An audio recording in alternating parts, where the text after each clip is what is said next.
Well, we're here at the National World War II Museum, standing in the lobby of our newest pavilion, the Campaigns of Courage Pavilion.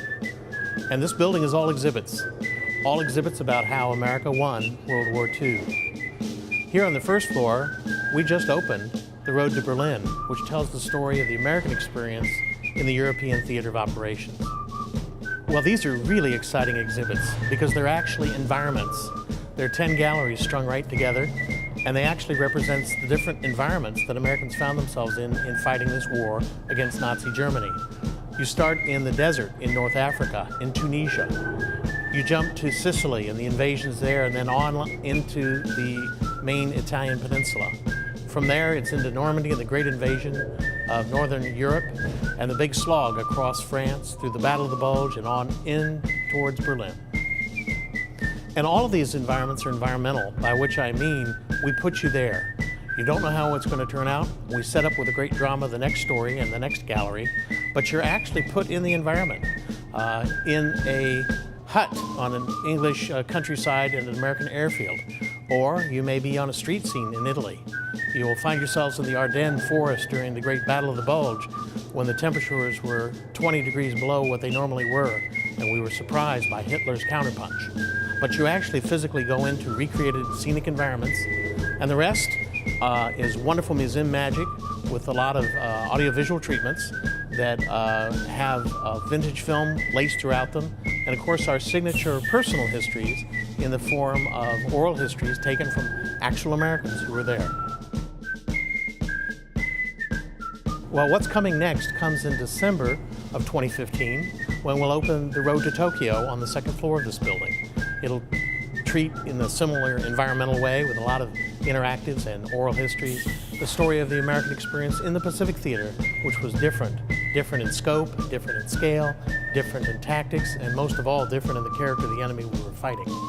Well, the mission of the National World War II Museum is to tell the American experience of World War II, why the war was fought, how it was won, and what it means today.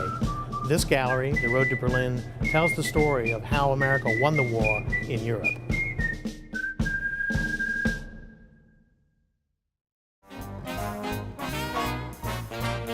All right, let's go over some answers to our third round, and then we'll see who's in the lead. So we have a question about radar. What does that stand for? It's D, radio detection and ranging. Number 2, what is the life-saving drug? Penicillin, and who discovered it? Alexander Fleming, for the win. Awesome. What does the V in V2 stand for? Vengeance. What was the top secret Ultra project? That's part of it, but really it was the decoding effort, all the decoding efforts. What is this piece of equipment? The Norden bomb sight with a D, not Norton with a T, Norden. What is dichlorodiphenyl trichloroethane? DDT.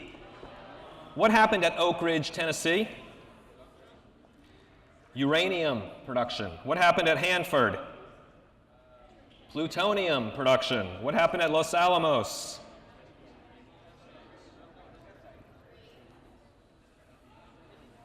Los Alamos was the main headquarters of the Manhattan Project where they made the A-bombs, and at Alamogordo was the Trinity test.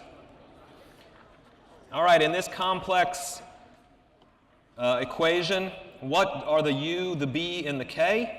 Are the U, the BA, and the KR? Uranium, barium, and krypton. Isn't that amazing? There's really such a thing as krypton. What is this life-saving substance? Plasma, or blood plasma. Right, not blood, but blood plasma. And what country and what company made this jet? Germany and the Messerschmitts, exactly. Very good.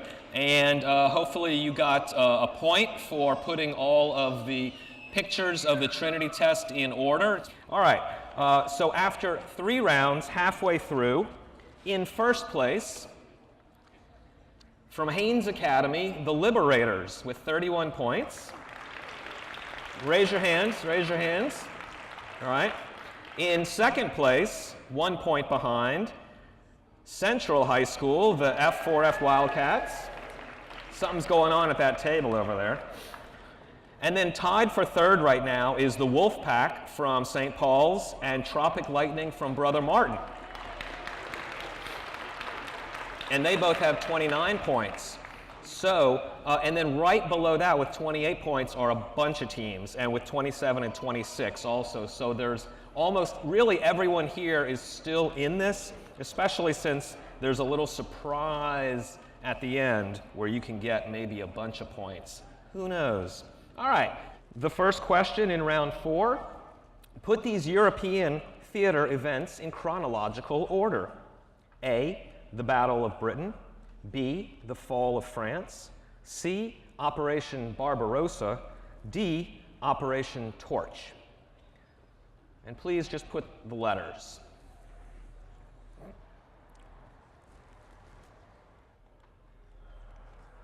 Match these American first and last names. Ernie, Glenn, Bill, Audie, Malden, Pyle, Murphy, Miller. And again, you can just put the letter and its matching number.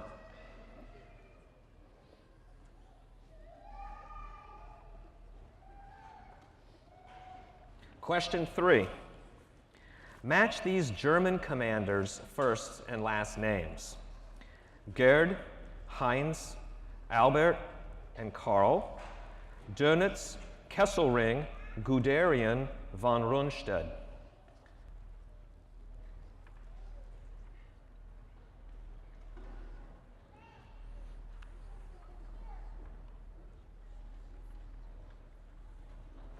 Question 4.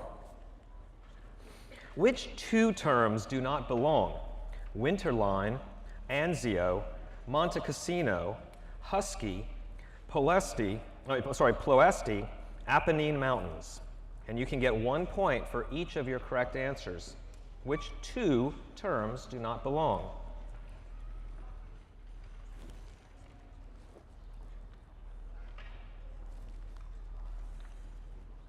Question number 5. Match the conferences with their accomplishments. Tehran, Yalta, Dumbarton Oaks, Potsdam. Set the date for D-Day. Call for the unconditional surrender of Japan. Established the United Nations. Established post-war European spheres of influence.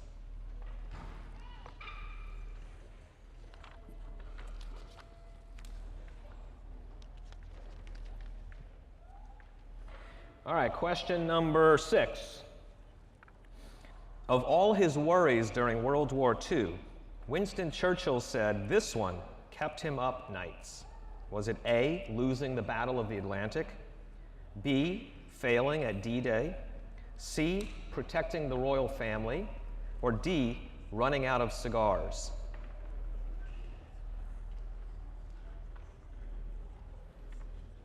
Question number 7.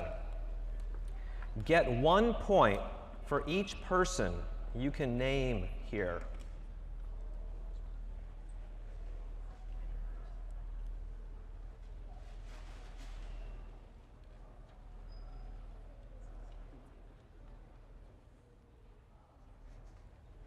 Question number 8. What German city was the victim of the Allies' first 1,000-bomber raid? Was it Aachen, Berlin, Cologne, or Dusseldorf? Who was Margaret Bourke-White?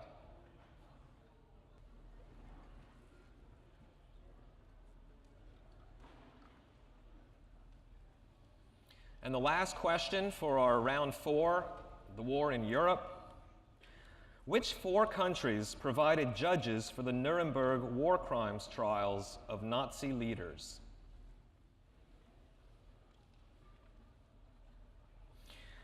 All right, time for a teamwork question. We're going to do minefield. We've done this one before. You're being handed a piece of paper with a minefield on it. Don't look at it yet. Choose one team member to be blindfolded. You're also being handed out a blindfold. And go ahead and put that blindfold on that team member. You're going to be on your honor here. I know that when you wear a blindfold, sometimes you can still peek down. So you're going to be on your honor just to keep your eyes closed. It's more fun if you don't cheat. Now, once your teammate puts the blindfold on, the other two team members, go ahead and turn the minefield over. You can see up on the screen, the audience, what they're looking at. Give your blindfolded team member a pencil and place his or her hand with the pencil on the starting point where it says start. And I'm going to give you, what did I say? We were going to, how long did we say? 45 seconds. You're going to have 45 seconds to navigate across in a continuous line across the minefield without hitting a mine. Now, the two teammates who are not blindfolded, you're going to give the directions. You're going to be saying or screaming up, down, or right, left, or stop, or forward, or something like that, so the person doesn't hit a mine. All right? And you have 45 seconds to make it all the way across. On your mark, get set, go.